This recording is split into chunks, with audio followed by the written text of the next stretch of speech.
Shalom Bapak Ibu Saudara yang diberkati Tuhan, masih dengan tema pertentangan besar, judul hari ini dimeteraikan di surga. Dalam mempelajari peristiwa-peristiwa penutupan sejarah dunia, apa maksudnya dimeteraikan di surga? Yang pertama, umat Allah yang dimeteraikan.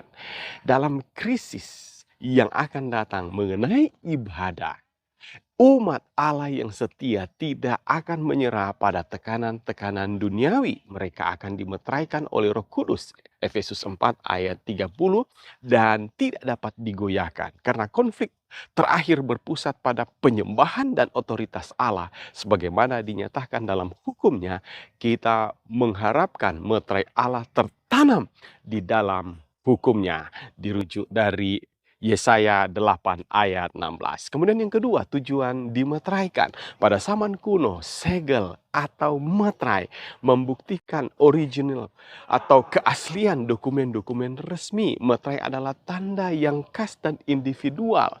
Dalam perintah Sabat Keluaran 20 ayat 8-11 terkandung unsur-unsur meterai yang memiliki 3 elemen dari sebuah meterai yang otentik. Yang pertama, nama dari pemilik meterai, Tuhan Alamu. Yang kedua, gelarnya, Dia yang menjadikan sebagai Sang Pencipta. Yang ketiga, wilayah kekuasaannya, disebutkan di sana langit, bumi, laut, dan segala isinya. Meterai kadang-kadang disebut tanda di dalam kitab suci, Roma 4 ayat 11. Kedua kata itu saling bertukar satu dengan yang lain. Sebagai tanda atau meterai Allah, di dalam inti hukum Allah, hari Sabat menjadi pusat dari konflik terakhir mengenai penyembahan.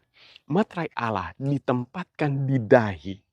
Dahi adalah simbol pikiran dan mewakili keputusan yang diambil secara sadar.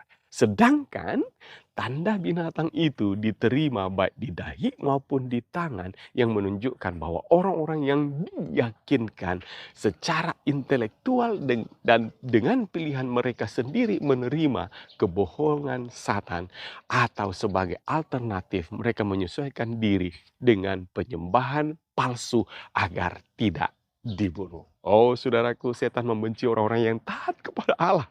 Pertentangan besar ini mencapai puncaknya ketika naga atau iblis setan berperang melawan umat sisa yang percaya, yang menuruti perintah Allah dan iman kepada Yesus. Mereka teguh dalam kesetiaan mereka kepada Allah dan firman-Nya.